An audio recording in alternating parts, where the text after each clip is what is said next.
كفى بالله بيني وبينكم شهيدا يعلم ما في السلام عليكم، ازيكم يا بنات؟ عاملين ايه؟ يا رب دايما تكونوا بخير. تعالوا بقى عشان انتوا وحشتوني. عايزه اقول ان انا بقالي كتير ما صورتلكوش. تعالوا بقى شوفوني وانا شطوره. البيت بقى فاضي خالص مشطب، فقلت نزلت بقى جبت كل الحاجات اللي ناقصاني، وكمان كان نفسي كده النهارده ما اعملش اي اكل خالص، ولا اقف ولا احمر بطاطس ولا مثلا حاجه سهله. فقررت بقى ان انا اجيب لي حاجه كده نفسي فيها بجد. مش عارفه طالبه معايا الايام دي بزياده كشري، ان انا كل شويه اكل كشري مش عارفه والله ما عارفه. جبت موز، جبت كيلو ونص. اللهم صل على النبي. الكيلو عامل 40، الكيلو ونص ب60. طبعا الموز كله عايزه اقول لكم في السوق ب40. وجبت مانجا، جبت كيلو في السوق اهي، بس مش فاكره اجيب كام بقى بصراحه. اهو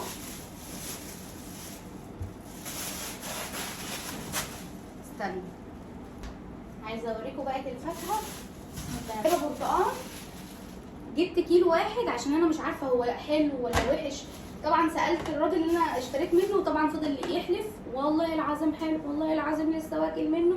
بس زي ما انتم عارفين اختكم ما بتثقش في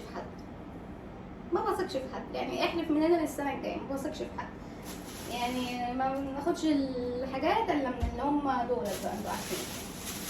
كيلو البرتقال مش عارفه باين خدته ب30 او حاجه زي كده. وجبت عنب، جبت برده كيلو. الكيلو النوع ده مش بحب اللي هو الحبايه الكبيره قوي البايخه دي، ما بحبهاش. جبت كيلو برده عامل 40 جنيه، كيلو واحد يعني. طبعا انا بالنسبه لي مش مهم الاكل عندي قوي، يعني الاكل مش اللي هو حاجه مقدسه عندي، لا انا اهم حاجه عندي ان انا اكل الفاكهه، وعادي ما اكلش بقى طول النهار. يعني عايزه اقول لكم دلوقتي حوالي الساعه 9 ونص، والله العظيم ما فطرت، ما اكلتش اي حاجه. نجيب بقى طبق الطماطم. جبت طماطم، جبت كيلو.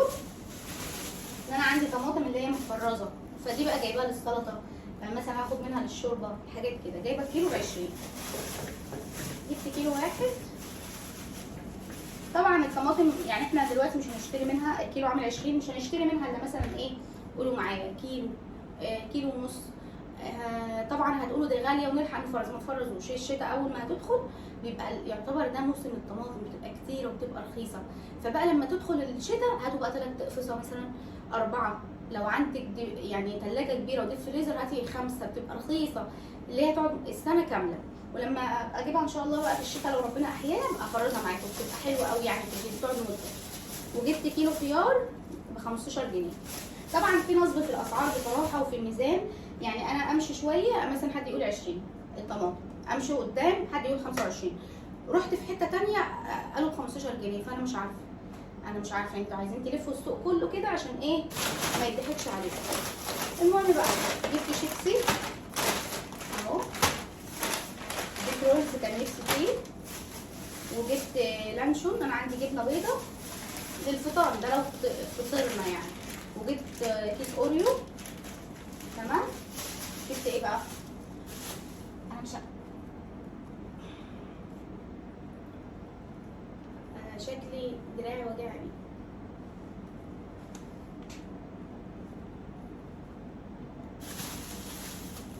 جبت كيلو بتنجان اللي هو ده، بس كان كله صغير كده، كيلو منه عامل 15 جنيه.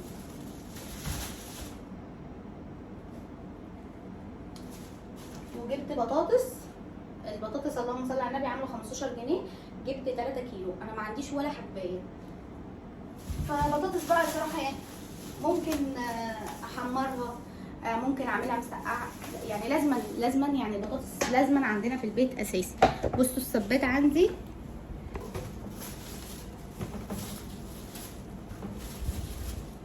الحاجه غاليه برضه، الاوفر قوي باسعارها. كمان الخضار يا بنات، الفاصوليا ب50، الكوسه سامعاهم بيقولوا ب40. ايه اللي ب50 ده؟ اللهم صل على النبي، حاجه غاليه قوي قوي. يعني مفيش حاجه رخيصه غير الجرجير. جبت جرجير وجبت نعناع علشان انا بحب الشاي بالنعناع وبحب الليمون بالنعناع برضه. جبت 2 جرجير و2 نعناع ب10 جنيه، 2 جرجير ب5 و2 نعناع ب5.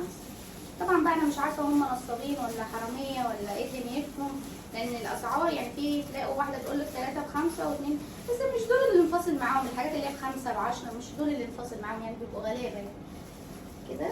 نربطهم، اللهم صل على النبي. احط الحاجه بتاعتي. طبعا الفاكهه مش هغسلها لان هي مش هتتاكل، يعني ايه اقول لكم. انا في هنا عندنا هنا كام محل للكشري، بس بحب المحل ده قوي.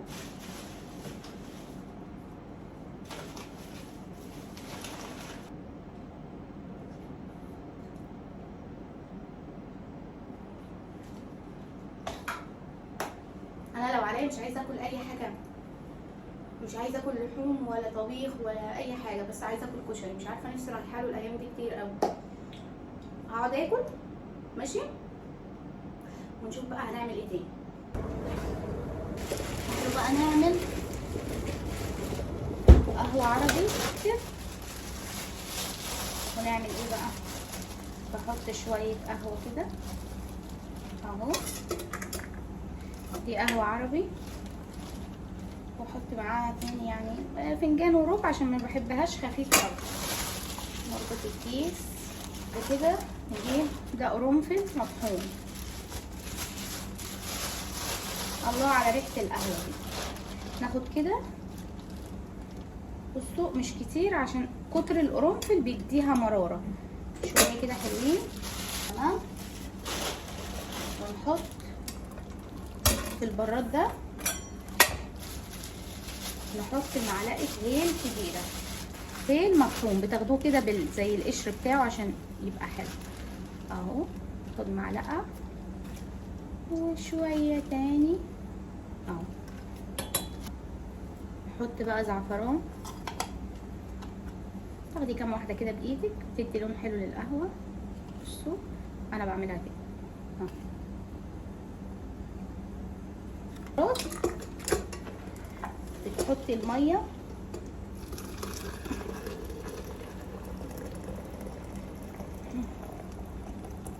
نحطها بقى على النار لمده 15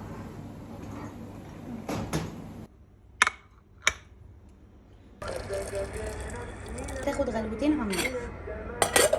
بصوا يا بنات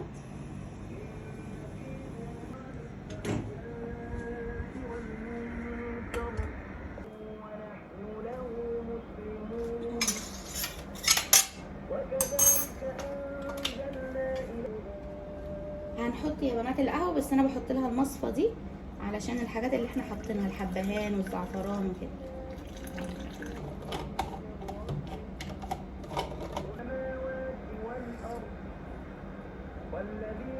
كده بقى بعد ما كلنا الكشري ده تاني يوم بقى كنت مطلعه، كان عندي كيس ممبار. انتوا عارفين يوم الجمعه وكده بيبقى عايز غدا حلو، يعني بيبقى ليه طقوس كده معين.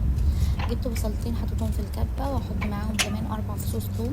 انتوا عارفيني بحب تحبيشه الممبار والمحشي يكون فيها فصين ثوم، ما بقدرش بصراحه. انا من الناس زمان اللي ما كنتش عمرنا في بيتنا ما نحط على المحشي ثوم يعني ولا على البصل، بس بصراحه انا جربته بجد، الفصين دول بيفرقوا جدا في طعم المحشي وفي طعم الممبار. احلى خلطه ممكن تجربيها.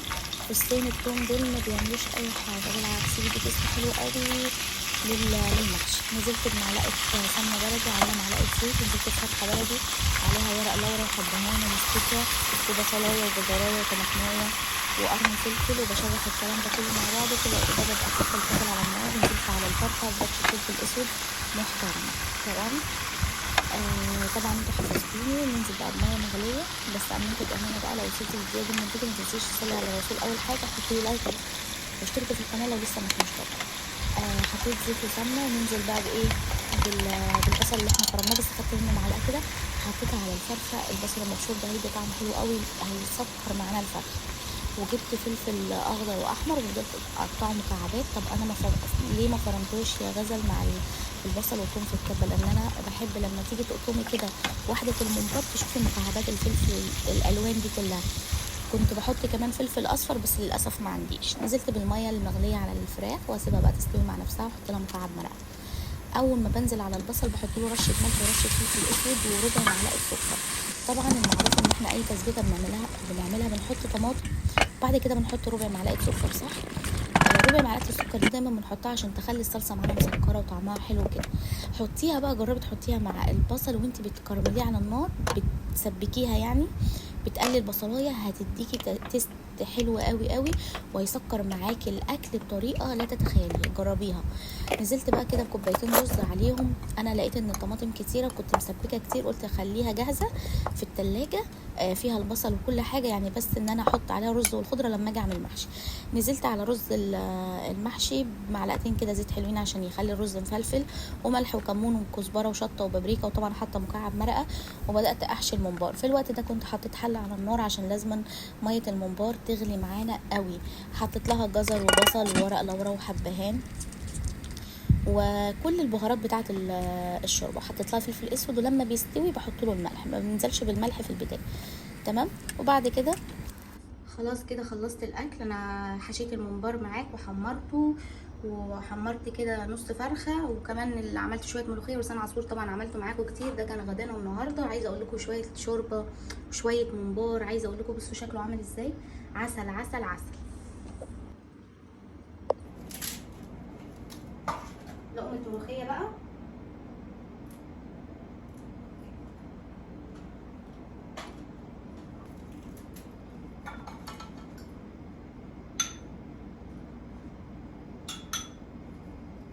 رشيت فلفل اسود. بصوا الممبار من جوه عامل ازاي، شايفين الخلطه حمرا ازاي، وعايزه اقول لكم زي العسل.